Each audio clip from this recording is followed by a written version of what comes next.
예, 오늘 말씀을 통해서 제자 순종에 이어달리기 선수들, 제자 순종에 이어달리기 선수들이라는 제목으로 함께 은혜를 나누고자 합니다. 예, 오늘 말씀을 통해 하나님은 이 7장 1절에서 10절 자체는 에스라의 인물 소개를 결국 해주고 있죠. 즉 하나님께서 에스라라는 인물을 소개하는 것을 통해 우리에게 무엇을 말씀하고 싶어 하시는가, 그것을 지금 우리가 찾아봐야 된다는 겁니다. 그것은 바로 하나님은 그 신앙의 계보를 이을 제자를 찾으시는 분이시다. 하나님은 신앙의 계보를 이을 제자를 찾고 계시다라고 한마디로 그 얘기를 할 수가 있습니다. 그렇기 때문에 우리도 그 계보를 잇는, 그러니까 중요한 게 신앙의 계보를 반드시 이어야 된다는 것. 내가 제자가 되고 그냥 끝나버리면 안 된다는 것을 얘기를 해주고 있어요. 하나님이 그 말씀을 우리에게 하시는 겁니다.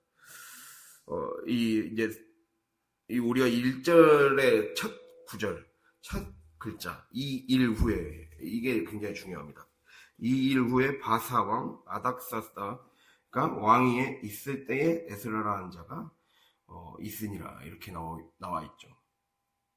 자, 이 일 후에라는 말은 바로 6장 이후의 시간이 지나고 나서의 일들을 말하죠. 한마디로 6장에서 우리가 성전 재건이 끝이 났고, 그에 따라서 성전 봉헌식도 올렸고, 6월달에 축제를 하나님 앞에 드렸어요. 자, 이때가 이제 516년에서 515년 사이로 추정이 됩니다. 이제 이때 드리고 나서 아닥사스다 왕, 지금 보면 7절에 아닥사스다 왕 제7년에 그때 예루살렘으로 올라왔다고 얘기하고 있습니다. 에스라가. 이때가 주전 458년경입니다. 그러니까 약 57에서 60년 정도, 거의 60년 정도 흘리고 나서예요. 거의 60년. 거의 60년 후에 이제 왔다는 거예요. 자, 그러면 이쯤 60년 정도가 지난 후에 에스라가 등장했다고 말하고 있습니다. 그러면 거의 두 세대 후죠. 우리가 생각을 해보면 이 과거에 이제 이스라엘 공동체는 우리나라도 옛날에는 거의 3대가 같이 살았듯이 3, 4대는 같이 산다고 볼 수 있어요. 그러니까 적어도 성전이 건축되는 걸 이들이 어렸을 때, 아이들 시절 때는 그것을 봤을 거예요. 간접적으로라도 경험을 했을 거란 말이에요. 눈으로라도 봤을 거 아니에요. 그런데 사실 이 시기가 바로 말라기 선지자가 활동하던 시기예요. 저희가 말라기를 설교 때 여러 번 접하지 않았습니까? 말라기의 핵심 문제가 무엇이었습니까? 예배가 무너진 거였죠. 예배가 완전히 절름발 예배였다라는 거. 그거가 핵심이었다는 걸 우리가 알 수 있죠. 그 시기가 예배가 다시 무너지고 엉망이 된 시기였어요. 즉, 516년에서 458년 사이, 한때의 뜨거움이 식어버리고, 다시 이제 현실이 더 보이기 시작했죠. 생계 문제가 눈에 들어오기 시작했습니다. 그래서 신앙보다 먹고 사는 걸 우선시하기 시작했어요. 그래서 이들이 구체적으로 나타났던 문제가 일단 예배에서 흠이 있는 재물, 문제가 있는 재물을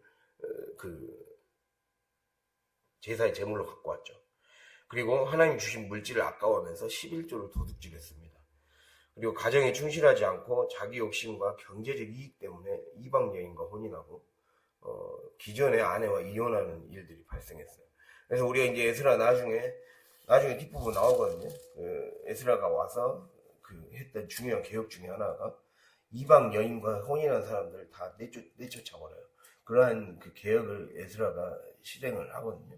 그래서 내쫓거나, 그러니까 자기가 포기를 못하겠으면 내쫓거나, 아니면 포기하겠으면 그 자리에서 회개하게 만들죠. 그렇게 함으로써 다시 새로운 삶을 시작할 수 있도록 회개 운동이 그때 일어납니다.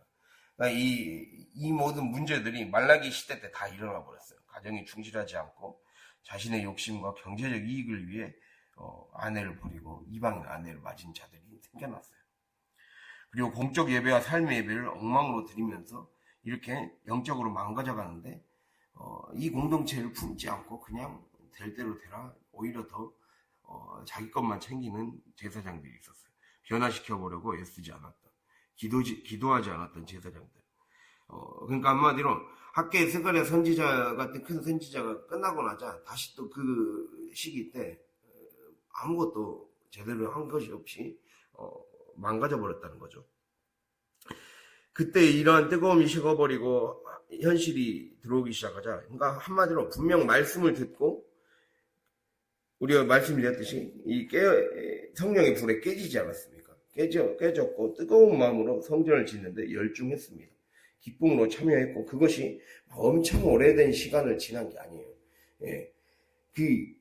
우리가 요즘이야 뭐 5, 60년이면 엄청난 세월이 지났다고 하지만 성경에서 5, 60년은 그렇게까지 엄청난 세월도 아니에요. 그냥 어차피 같이 살았던 시대이기 때문에 너무 급격하게 빨리 변한 거나 다름없어요. 오늘날로 따지면. 그렇기 때문에 마침내 성전을 완공해서 이 성전이 지어지게 됐는데, 근데 불과 몇 세대도 아닌 데서 이런 일들이 일어났다는 거죠. 자, 우리가 그러면 이걸 봤을 때 왜 이러한 일들이 일어날까? 그거를 지금 하나님이 얘기하고 있어요. 그럼 원인이 무엇이겠습니까? 바로 순종이 대를 잇지를 못했다는 거죠. 순종이 대를 잇지 못했다. 그게 원인이라고 볼 수가 있습니다. 순종이 대를 잇지 못했기 때문에. 즉 순종을 대를 이어가도록 지속시켜야 되는데, 그럼 그러려면 말씀에 전적인 훈련이 필요하죠. 말씀을 가지고 은혜를 받는 데서만 끝나지 않고 말씀의 생각이, 그러니까 우리가 감정적인 체험에서 머물지 않고 한때의 체험에서 머물지 않고 뿌리가 내리게 만들어야 돼요. 말씀을 뿌리가 내리게 만들어야 되고, 그리고 그 뿌리가 내리게 만드는 가르치고 교육하고 그게 대를 잇도록 만들어야 되죠.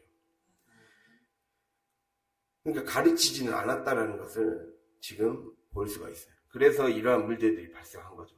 우리가 이 한 예로 모세 시대 때 밑에서 보고 자랐던 여호수아가 결국 이끌었을 때 가나안 땅을 정복했지만, 여호수아 밑에 이제 장로 세대들이 제대로 아래 세대들을 가르치지 않으니까 불과 몇 되지 않아서 바로 사사기 때 망가져 버리잖아요.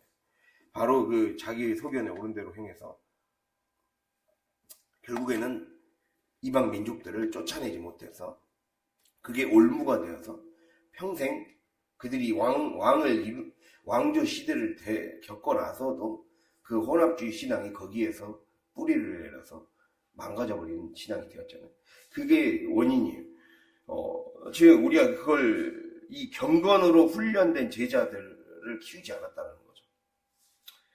네, 그것을 지금 말씀하고 있어요. 그래서 오늘 말씀 보면 6절에 에스라가 바벨론에서 올라왔다. 그는 이스라엘의 하나님 여호와께서 주신 모세의 율법에 익숙한 학자라고 지금 말씀하고 있어요. 자, 우리가 순종이 대를 이으려면 말씀에 익숙한 사람이 돼야 된다는 거예요. 말씀에 익숙한 사람. 이 오늘의 굉장히 중요한 포인트입니다. 말씀에 익숙한 자가 되는 것. 익숙한 자. 말씀에 익숙한 자라는 뜻은 말씀의 구조와 질서를 몸에 능숙하게 익힌 사람, 이런 뜻입니다. 이제 말씀에 익숙한 사람, 이런 말은 말씀의 구조와 질서를 몸에 능숙하게 익힌 사람. 우리는 하나님 말씀을요, 은혜를 받는 것만이 중요한 게 아니에요. 제가 얘기했잖아요. 은혜는 받는 것만이 중요한 게 아니라 은혜의 세계에 들어가야 된다고. 하나님의 은혜의 세계에 들어가야 돼요. 하나님 나라가 지배하는 삶의 요구에, 요청에, 그리고 그 하나님 나라라고 생각될 수 있는 그 영의 생각과 영의 구조에 나를 맡겨야 돼요. 그래야 변화되는 거예요. 근본적으로 바뀌어야 된다는 거죠. 그것을 우리가 얘기를 해주고 있어요. 즉 몸에 능숙하게 익힌 사람이라 했잖아요. 즉 로마서 12장 1절 2절 말씀처럼 내 몸을 하나님이 기뻐하시는 산 제물로 여기라 했어요. 산 제물, 살아있는 제물이 된다는 거예요. 즉 육은 죽지만 영은 살아있는 제물, 영이 살아있는 그 제물이 되어서 하나님 앞에 매일이 드려질 수 있어야 된다는 거죠.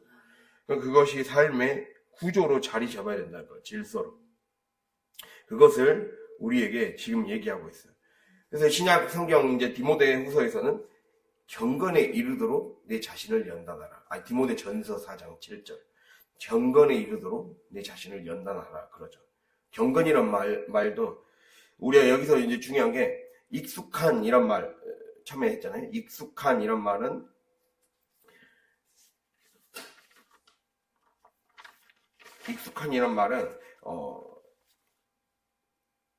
이런 말이에요. 어떻게 생각하면 되냐면 언제든지 기꺼이 순종할 준비와 마음이 열린 상태. 그게 첫 번째 뜻이고요. 두 번째, 신속하고 민첩하게 반응하는 상태. 세 번째, 세련되게 반응하는 상태. 세련된다는 것은 서투르거나 어색한 대화 없이 능숙하게 잘 다듬어져 있는 상태. 결국에는 이 익숙함 속에는 무엇을 얘기하느냐? 하나님이 이제 이 단어가 내포하고 있는 그 신학적인 뜻을 정리한 학자가 이렇게 얘기를 했어요. 하나님이 어떤 일을 맡기셨을 때요, 그 맡기신 일을 미루거나 혹은 믿음이 결핍된 혹은 감사가 결핍된 상태로 그 일을 하면 그건 익숙한 사람이 아니라는 거예요. 이건 이제 그 학자 정리한 걸 제 10대로 풀이한 거예요. 제가 좀 알아먹기 쉽게 풀이했어요. 하나님이 어떤 일을 맡기셨을 때 그 맡기신 일을 미루거나 혹은 믿음이 결핍된 혹은 감사가 결핍된 상태로 그 일을 하면 하나님은 그것을 받지 않으신다. 그 사람은 익숙한 사람이 아니다 라는 거죠. 우리가 내 기분 따라 어떤 하나님의 일들이 오르락내리락 되지 않는 삶의 구조를 만들어야 된다. 그것을 주님이 우리에게 말씀을 하고 있어요. 그래서 언제든지 기꺼이 순종할 준비가 되어 있는 상태, 언제든지 말씀을 하시면 신속하게 꾸물거리지 않고 내 거 계산하지 않고 하는 상태. 그것이 바로 말씀에 익숙한 사람이다 라고 지금 얘기하고 있어요. 그리고 디모데전서 4장 7절에 이제 비슷한 말씀인 경건에 연단된 자라는 말은 경건에 연단된 자. 경건이란 말은 예배를 능숙하게 잘 드리는 자. 예배를 능숙하게 잘 드리는 자가 경건이에요. 유세베이아라고 해서 세베이아, 예배를 잘 드리는 자, 능숙하게 잘 드리는 자. 그게 바로 경건. 이 경건 예배를 잘 드린 자가 되려면 연단되어야 된다. 연단은 올림픽 선수가 올림픽에 출전한 대표 선수의 자격을 얻기 위해 운동하는 거예요. 그래서 그 경기를 치르는 거예요. 선발대회를 치르는 걸 연단한다 그래요. 그래서 그 마음으로 웨이트 트레이닝에 힘쓰는 거죠. 나를 재련시키고, 단련시키고, 숙련되게 해서 세련된 존재가 되게 하는 거죠. 그것을 주님이 말씀하고 있습니다. 그래서 이러한 상태로 훈련된 자가 되어야 된다는 거죠. 말씀에 익숙한 자. 한마디로 이 영적인 생각과 말, 그리고 그 삶을 지속시키는 순종이 이 삶의 동작처럼 자연스럽게 동작처럼 익숙한 거죠. 그 익숙하게 살아가는 자가 되어야 된다는 겁니다. 자전거를 처음에 배우면 지금이야 막 앞으로 쭉 가지만 처음에는 그 앞으로 굴러서 이게 떨어지지 않고 중심을 잡고 가는 게 신기할 정도로 갑자기 바뀌게 되죠. 그런 것처럼. 그리고 어떤 것을 처음에 시작할 때, 무엇이든지 처음에 시작할 때, 몸에 처음에는 어색해서 한 동작별로 배우죠. 어떤 춤을 배울 때나, 다른 좀 어려운 운동이나 어려운 것을 배울 때 그런 이 부분 동작별로 배우잖아요. 마치 그런 것처럼 이 삶의 동작이라는 게 있다는 거예요. 하나님의 말씀을 순종하는데 내가 이렇게 살아왔던 삶의 방식이 익숙하지가 않으니까, 몸에 익히지가 않으니까 언능 반응이 안 되는 거예요. 그래서 하나님이 우리에게 계속해서 연습 문제를 삶에서 내시면서 그걸 자꾸 연습해서 그냥 그것이 삶에 익숙해지도록 만드는 것이 우리에게 중요하다는 걸 말씀을 하고 있어요. 그래서 이게 반복의 훈련이 필요하다는 거죠. 반복. 말씀의 날을 반복적으로 매일 세수하고 샤워하듯이 적셔야 돼요. 그리고 마셔야 돼. 그게 말씀의 물을 마시고 말씀의 물로 샤워하고 세수하고 그렇게 나를 씻고 온몸을 닦고 또 그걸 때로는 그 물을 마시는 거죠. 그렇게 말씀이 나를 주장해 가도록 하는 거예요. 그래서 주야로 떠나지 않게 만드는 거죠. 그게 주님이 우리에게 요구하시는 거예요. 이게 말씀에 익숙한 사람이다. 그래서 우리는 말씀을 단순히 말을 잘하고 그걸 원하는 게 아니라 말씀이 내 손에 익도록 말씀의 순종이 내 손에 익게 만드는 사람. 이게 약간 그런 뜻을 갖고 있어요. 말씀의 순종이 내 손에 익게 만든 사람. 이게 말씀에 익숙한 사람이에요. 몸에 붙어 있는 사람. 그렇게 되기를 주님이 바라신다는 거죠. 그 말씀을 하고 있습니다. 여기서 보면 그 모세의 율법에 익숙한 학자라고 해요. 학자라는 거는 이 히브리어로 소페르라고 그래서 서기관을 말하는 거거든요. 서기관. 이 서기관은 이 굉장히 중요한 직책이었어요. 이제 실제로 이제 에스라는 페르시아라는 제국에서 서기관으로 활동을 했어요. 페르시아의 관직으로서. 그러기도 했지만 여기서의 서기관은 또 하나로서 이 서기관은 성경을 필사하는 사람들이에요. 성경 필사하는 사람들. 이들이 필사자이자 편집자예요. 즉 성경에 있잖아요. 성경이 이 구약의 39권이 완성되는데 이 사람들이 서기관들이 다 활약을 했어요. 서기관들이 옛날부터 전해 내려오던 전승을 모아서 그것을 이들에게, 그러니까 백성들에게 가르치기 좋게 편집해 놓은 거죠. 편집해서 이런 하나님의 말씀을 이들에게 들려줘야겠다 하면서 필사했고 편집했고 기록했어요. 그럼 그 기록하는 그 자체가 얼마나 정확함을 요구하고 치밀함을 요구하고 실수하지 않기 위해 노력하는 그 시간들이 있었겠죠. 그러한 것처럼 학자의 그 마음처럼. 그래서 이 학자의 마음이라는 게 이런 걸 얘기하는 거예요. 하나님의 말씀을 어느 하나라도 빠뜨리지 않고 내 안에 기록하겠다. 말씀이 내 안에 기록되고 말씀이 내 안에서 온전히 하나하나 빠뜨리지 않고 순종하는 그 마음이 반영된 단어라고 볼 수가 있습니다. 그래서 하나님이 우리에게 그걸 요구한다는 거예요. 말씀을 한 글자 한 글자 내 삶에 새겨지기를 주님이 바라시는 거예요. 한 글자 한 글자에 그 정신이 새겨지고 그 말씀을 통해서 하나님이 뜻하고자 하는 뜻이 나를 통해서 펼쳐지기를 주님이 바라시고 있다는 겁니다. 그러한 사람. 이것이 말씀의 훈련이 되고 내가 훈련이 될 뿐만 아니라 이 훈련이 대를 이어야 된다는 거예요. 그것을 주님이 우리에게 지금 말씀하고 있어요. 그래서 말씀에 익숙한 사람이 되는 것에서 더 나아가서 이것이 대와 대를 이어 신앙의 계보로 이어지게 되기를 하나님은 원하십니다. 우리가 그것에 마음을 쏟아야 돼요. 내가 먼저는 말씀에 순종에 능숙한 사람이 돼야 되고 예배가 자리 잡게 만들어야 되고 이제 더 이상은 내 감정과 상황과 나의 기분이 신앙의 어떤 좌지우지되는 상태가 되지 않도록 나를 늘 살피고 분별할 수 있는 자가 되어야 된다는 거죠. 그거를 주님이 우리에게 말씀하고 있습니다. 그래서 이 신앙의 계보를 얘기하고 있거든요. 1에서 5절. 1에서 5절을 보면요. 1에서 5절 보면 16대 손까지 나오죠. 근데 원래 그 히브리어 원어 성경을 보면 16대 손이요, 15대 손이요 이런 말 안 나와요. 그냥 아들이요 이렇게 나오거든요. 누구누구의 아들, 누구누구의 아들. 그래서 벤이라고 그러거든요. 근데 이제 원래 이게 좀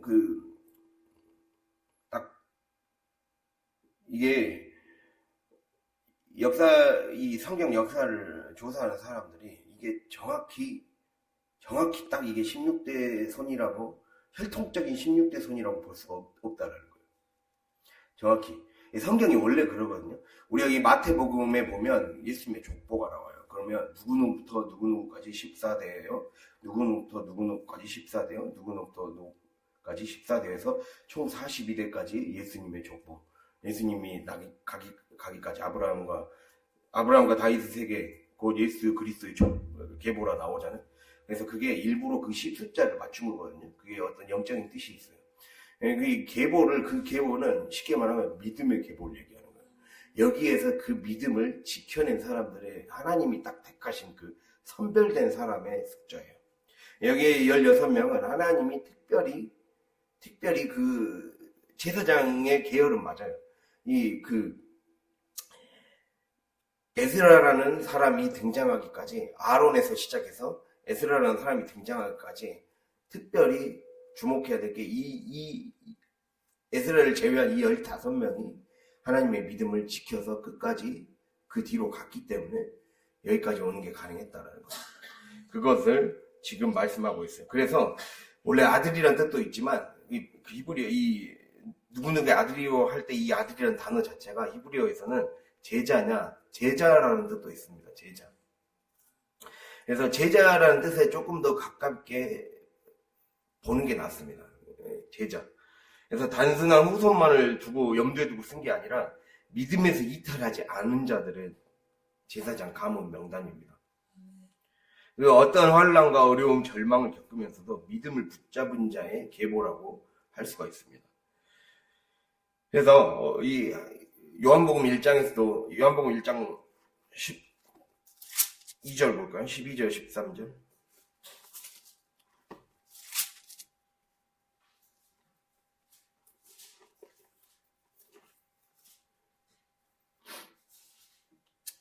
요한복음 1장 12절, 13절 같이 읽겠습니다.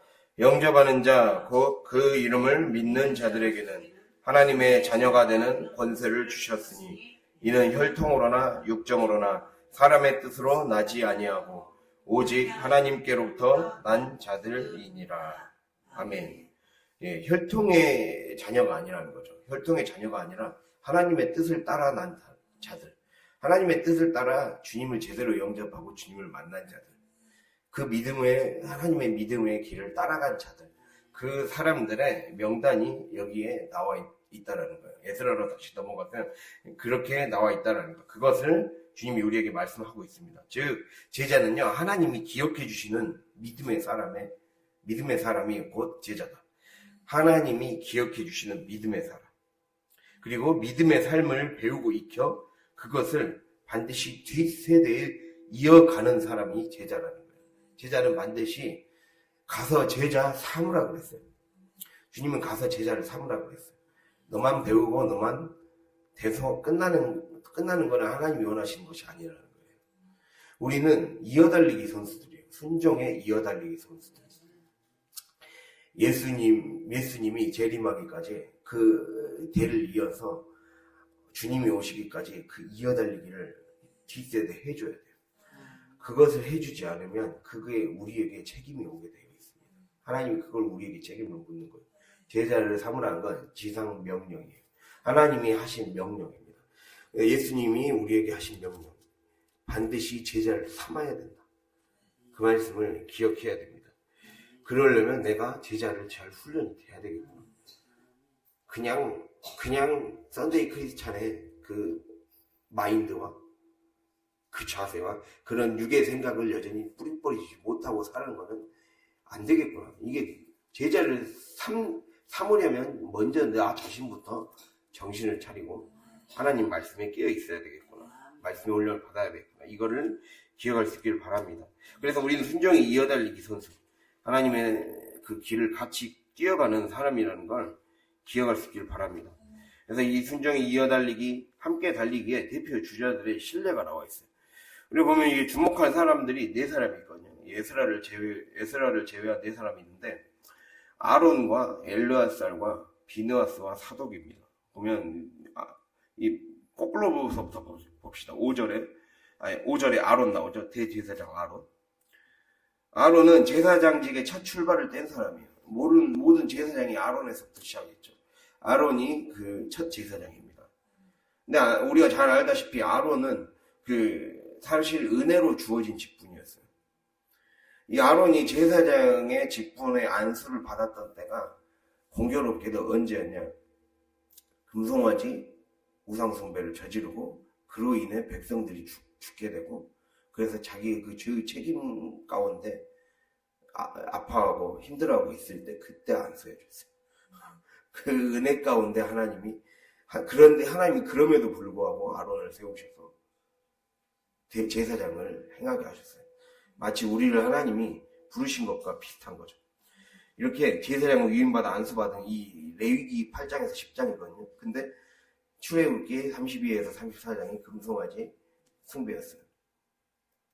그렇기 때문에 그 시간적인 순서대로 봤을 때 그 앞에 일어난 일이거든요. 그 결과로 하나님이 오히려 그에게 안수를 하게 하세요. 그래서 하나님의 사람으로 세워주시죠. 은혜로 세워주셨다는 걸 얘기하고 있어요. 그의 치명적인 잘못, 죄에도 불구하고 용서하시고 은혜로 하나님이 우리를 세우시고 하나님의 일꾼으로 세우시고 주의 복음을 즐겁게 하시는 거죠. 우리가 그거를 기억해야 됩니다. 은혜로 하나님이 우리를 택하셨고, 그래서 그것을 늘 기억하며 살아야 된다는 겁니다. 그 다음에 이제 우리가 엘르아살은 익숙하지가 않은데, 엘르아살은 아론의 아들이죠. 민수기 20장 볼까요? 민수기 20장 22절부터 보겠습니다.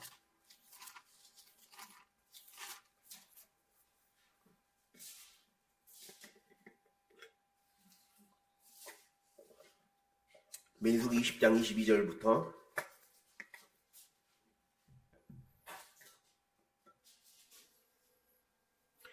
민수기 20장 22절부터 28절 230페이지 20장 22절에서 28절 같이 읽겠습니다. 이스라엘 자손 곧 온 회중이 가데스를 떠나 호르산에 이르렀더니 여호와께서 에돔 땅 변경 호르산에서 모세와 아론에게 말씀하시니라. 이르시되 아론은 그 조상들에게로 돌아가고 내가 이스라엘 자손에게 준 땅에는 들어가지 못하리니 이는 너희가 무리바 물에서 내 말을 거역한 까닭이니라. 너는 아론과 그의 아들 엘르아셀을 데리고 호르산에 올라 아론의 옷을 벗겨 그의 아들 엘르아셀에게 입히라. 아론은 거기서 죽어 그 조상에게로 돌아가리라. 모세가 여호와의 명령을 따라 그들과 함께 회중의 목전에서 호르산에 오르니라. 모세가 아론의 옷을 벗겨 그의 아들 엘르아셀에게 입히매 아론이 그 산 꼭대기에서 죽으니라. 모세와 엘르아셀이 산에서 내려오니. 자, 여기서 보면 아론이 이제 이스라엘 자손에게 준 땅에, 가나안 땅에 들어가지 못한 이유에 대해서 나옵니다. 그게 바로 무리바 물에서 내 말을 거역한 까닭이니라 라고 나오죠. 이게 이제 20장 1절에서 13절의 내용이거든요. 또 이제 무리바라는 말은 다툼이거든요. 하나님과 다툼. 이곳에서 이 하나님이 원하시지 않았어요. 그런데 이곳에서 또 불평이 나오죠. 우리가 그냥 또 이전에 자기 형제들이 죽을 때 그냥 우리도 죽는 게 나았겠다. 그들이 먹을 물이 없고 또 그러자 또 불평하고 차라리 이럴 바에 그냥 죽는 게 낫겠다. 이게 그 광야, 특별히 이제 민수기 20장은 광야 방랑 38년째예요. 2년만 있으면 끝나는 거죠. 그 38년째 되던 때에 그들이 또 불평이 나옵니다. 근데 그 불평의 강도가 너무 셌어요. 그때 죽었을 때 하나님 앞에서 우리도 죽어버릴 것을, 이러한 말까지 나올 정도로 20장 3절에 그게 나오죠. 여호와 앞에서 죽을 때에 우리도 죽었더라면 좋을 뻔하였도다. 이렇게 하면서 왜 뭐하러 또 광야로 인도해서 짐승이 다 여기서 우리도 다 죽게 만드느냐. 네, 그렇게 하는 거죠. 왜 인도했냐? 왜 애굽에서 또 인도했냐? 그 말을 몇 년이 지나도 40년이 거의 다 돼가는데도 그 말이 똑같이 변한 게 하나도 없는 거예요. 그러니까 이게 너무 마음이 힘들고 화가 나니까 모세와 아론이 가서 그냥 지팡이, 하나님이 원하시지 않으셨는데, 하나님은 이 반석에서 지팡이가 나는 사건이 이 사건 말고 다른 것도 있거든요. 근데 이거는 하나님 원하시지 않으셨어요. 하지 말라 했어요. 그런데 그냥 해줘버렸어요. 해줘버려서 하나님이 얘기하시죠. 12절에 나와요. 너희가 나를 믿지 아니하고, 모세 아론에게 이르시되 너희가 나를 믿지 아니하고 이스라엘 자손의 목전에서 내 거룩함을 나타내지 아니한 거로 너희는 이 회중을 내가 그들에게 준 땅으로 인도해 드리지 못하리라. 즉 하나님의 테스트에 이들이 실패한 거예요. 그래서 모세와 아론은 건너가지 못하죠. 이렇게 결국에는 하나님과 다툼, 이 하나님과의 하나님 이 시험을 견디지 못하고 오히려 하나님을 원망하게 하는데 같이 동조하는 자들이 되고 만 겁니다.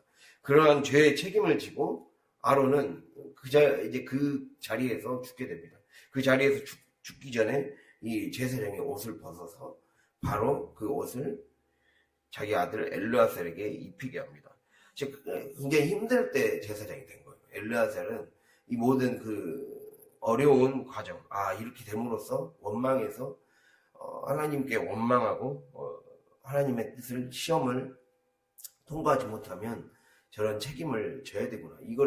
그걸 이 말씀에 순종하지 않고 하나님이 말씀하신 것에 순종하지 않고 계속 불순종이 쌓이면 저런 일들을 겪게 되는구나를 눈으로 보고 그 상태에서 실패한 아버지를 보면서 제사장이 된 사람이에요. 그 안에서 그래서 엘르아살은 신실함의 상징이에요. 꾸준함과 신실함의 상징. 그에게 어떤 큰 막 일들이 일어나진 않았어요. 그러나 신실하게 부족함에도 부족한 자기 아버지의 세대, 그런 그걸 잘 해내지 못했던 세대를 보면서도 그래도 끝까지 하나님이 이어가기를 원하셨던 그 마음을 봐서 이어가셨죠. 그렇게 엘르아살은 했다라는 거예요. 그 사람이 제자의 또 모습이에요. 즉 제자의 모습은 제자라는 것은 어떤 유형냐를 보여주는 거예요. 하나님의 은혜를 붙잡는 사람. 아론은 하나님의 은혜를 붙잡는 사람이었고, 엘르아살은 그 어떠한 어려움과 혼란 가운데서도 시험 가운데서도 넘어지지 않고 신실하게 하나님을 붙잡은 사람이라고 할 수가 있죠. 그게 바로 엘르아살의 모습이라고 할 수가 있습니다. 그래서 공동체가 시험에 들었죠. 그래서 하나님과 대적해서 그 은혜의 불이 꺼져버렸어요. 사실상 은혜의 불이 다 꺼져버린 상태예요. 그 꺼져버린 상태에서 한마디로 그거죠. 은혜의 불은 꺼졌지만 중요한 건 심지가 남아있겠죠. 심지. 그 심지를 이어간 사람이라는 거. 엘르아살이 그 믿음으로 하나님이 다시 공동체에 부흥의 불이 올 때가 오겠지 하면서 신실하게 자신의 사명을 이어받아서 묵묵히 그 자리를 지켰다라는 거예요. 그 자리를 지키자 자기의 아들이었던 비느하스, 그 비느하스에게서 빛을 발했습니다. 비느하스는 어떤 사람입니까?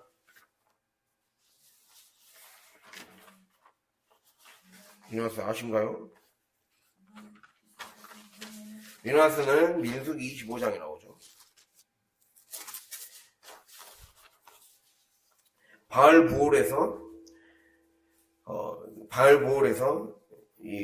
생긴 일, 그거죠. 시딤에서 그 모압 즉 우상을 섬기는 자들 여자들과 음행하자 그 바알보올에 가담했던 사람들을 하나님이 이들이 퍼뜨린 그 전염병에 전염되지 않도록 하나님이 이 비느하스를 사용하셔서 비느하스로 인해 죽이게 하십니다. 우리가 25장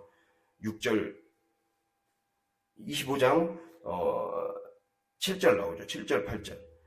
제사장 아론의 손자 엘르아살의 아들 비느하스가 보고 회중 가운데서 일어나 손에 창을 들고 그 이스라엘의 남자를 따라 그의 막사에 들어가 이스라엘 남자와 그 여인의 배를 꿰뚫어서 두 사람을 죽이니 연병이 이스라엘 자손에게서 그쳤더라. 그 연병으로 죽은 자가 24,000명이었더라. 그렇게 하면서 11절에 이렇게 말씀하십니다. 하나님이 제사장 아론의 손자 엘르아살의 아들 비느하스가 내 질투심으로 질투하여 이스라엘 자손 중에서 내 노를 돌이켜서 내 질투심으로 그들을 소멸하지 않게 하였도다. 그래서 하나님이 그에게 평화의 언약을 주었다라고 하고 있어요. 그래서 그와 그의 후손에게 영원한 제사장 직분의 언약이 임해서 속죄하겠다. 그가 자기 아버지 엘르아살이 믿음을 지켜줬기 때문에, 어려운 가운데서 믿음을 지켜줬기 때문에 그가 간직했던 심지, 불의 심지가 결국에는 비느하스로 인해 타오르게 된 겁니다. 타오르게 돼서 그 하나님의 열심, 거룩한 열심을 가지게 되고, 얘는 그 거룩한 공동체로 다시 태어나게 만들죠. 그래서 다시 힘을 가지고 전진해서 결국 가나안 땅으로 가게 만드는 그 성령의 불을 일으킨 사람이에요. 비느하스가 다시 그 불, 하나님의 불로 공동체의 거룩을 지켜낸 사람, 거룩의 질서를 만들어낸 사람이에요. 더 이상은 거룩하지 않은 거에 대해서 확실하게 딱 선을 긋고 먼저 앞장서서 솔선수범을 보인 사람이었어요. 그게 비느하스였습니다. 그리고 제가 또 하나 보는 게, 이제 에스라 다시 넘어가세요. 마지막 인물이 바로 사독입니다. 사독이 중요합니다. 여기 보면 2절에 사독의 5대 손이요 나오죠. 7장 2절에 사독이 중요한 인물입니다. 사독은 다윗 왕조가 이제 어려울 때, 다윗이 이전에 이제 아들 압살롬이 반역을 했죠. 아들 압살롬이 반역을 했을 때 사독 제사장과 아비아달 제사장이 있었어요. 근데 그때 아비아달 제사장은 바로 압살롬 편에 섭니다. 압살롬 편에 서다가 결국에는 나중에 이 솔로몬 왕 때 그 아비아달 제사장 가문은 추방시켜버려요. 유배시켜버린 거죠. 다른 지역으로. 그리고 사독이 그때 그 어려운 시기, 다윗이 가장 위기였던 시기에 그 곁을 지키고 했던 사람. 그 사독의 후손들이 계속 왕의 제사장, 왕의 옆에서 자문해주는 제사장 가문이 될 수 있도록 인정해줍니다. 솔로몬 왕이 그걸 인정해줘요. 그래서 실질적으로 이 사독은 또 특별히 빛을 발휘하게 된 게 바로 포로기 시대 때, 에스겔 시대 때, 그곳으로 넘어가서, 포로로 넘어가서 그 포로의 백성들이 믿음을 지켜낼 수 있도록 그 믿음을 세워나갔던 사람들이고, 이들이 그냥 공적인 예배뿐만 아니라 삶의 예배에서의 거룩, 그 영적인 질서가 세워질 수 있도록 질서를 세운 사람들이에요. 영적인 질서를 세운 사람들. 우리가 레위기가 1장에서 27장이 있는데, 1장에서 16장은 그 예배, 공적 예배를 다루고 있고, 17장에서 27장은 이 삶의 예배를 다루고 있거든요. 그 17장에서 7장의 그 질서를 만들고 거기에 참여한 사람들. 아까 제가 말씀드렸잖아요. 그 성경은 기본적으로 그 안에 서기관들의 그 노력이 깃들어져 있다고. 그래서 그 안에 그들의 관점이 녹아 들어가 있어요. 성경 안에는. 그래서 사독 제사장들이 그 삶의 예배를, 이 하나님이 1장에서 16장은 모세에게 얘기해 주신 거예요. 이렇게 예배 이렇게 드려라. 제사 이렇게 드려라. 그걸 바탕으로 제사 이렇게 드리고, 이 정결 부정은 이렇게 해야 된다. 그걸 바탕으로 삶의 예배는 사독 제사장 가문이 세운 거예요. 그거를 포로 시기 때 그 17장과 17장에서 27장을 완성을 한 거거든요. 레위기 뒷부분을. 그렇게 함으로써 그들이 영적인 질서를 세워갔어요. 삶에서 영적으로 사는 법을 훈련할 수 있도록 그 교육의 체계를 세운 사람들이에요. 그렇게 세우고 삶의 예배를 확장시켜서 성결하게 사는 법, 거룩하게 사는 법을 훈련시켜서, 이게 끝까지 우리가 알다시피 페르시아에서 돌아와서 고레스 칙령으로 돌아오고 나서도 예수님 시대 되기 전까지 그들은 독립한 적이 거의 없습니다. 잠깐 한 번 독립한 적이 있지만 그거는 20-30년 하다가 그냥 끝이 났어요. 잠깐 나라를 건국한 적이 있거든요. 성경 시대가 아니에요. 중간에 잠깐 신약 시대 되기 전이에요. 그때 이외에는 한 번도 독립한 적이 없어요. 계속 식민지 상태에 있었어요.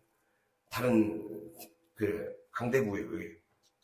그 상태에서 믿음을 지킬 수 있었던 원인이 바로 사독제사장 가문 때문입니다. 사독제사장이 질서를 세워줬기 때문에, 영적인 질서를 세워주고 어떻게 살아야 될지를, 하나님 나라를 어떻게 땅에서 살아내고 어떤 어려운 환경 속에서도 지킬 수 있는 그 삶의 기본 질서를 세운 사람들이기 때문에 이게 사독의 중요한 점이죠.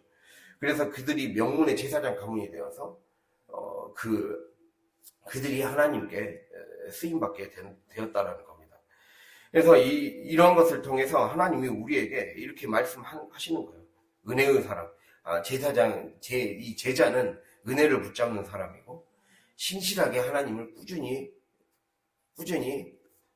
하나님 말씀을 순종하는 사람이고, 성령의 불을 받는 사람이며, 그리고 삶의 예배에 힘쓰는 사람이 바로 제자라는 거죠. 하나님이 우리에게 그것을 요구하고 있습니다. 그래서 오늘 이 제자, 이 순종에 이어날 이 선수들이 되어야 된다는 거예요. 내가 그런 사람이 될 뿐만 아니라 제자를 삼는 일에 앞장서는 저와 여러분이 되어야 된다는 겁니다. 예, 마무리하겠습니다. 10절에 보면 에스라가 결심했다 그래요. 율법을 연구하며 준행하며 율례와 규례를 이스라엘에게 가르치기로 결심했다라고 나와 있어요. 제가 하나님 말씀을 배우고 하나님 말씀대로 살아가고, 그리고 하나님 말씀의 율례와 규례를 이스라엘에게 가르치기로 결심했다. 그것을 또 다시 이어 달리기 위해 선수를 뽑기로 작정했다는 거죠.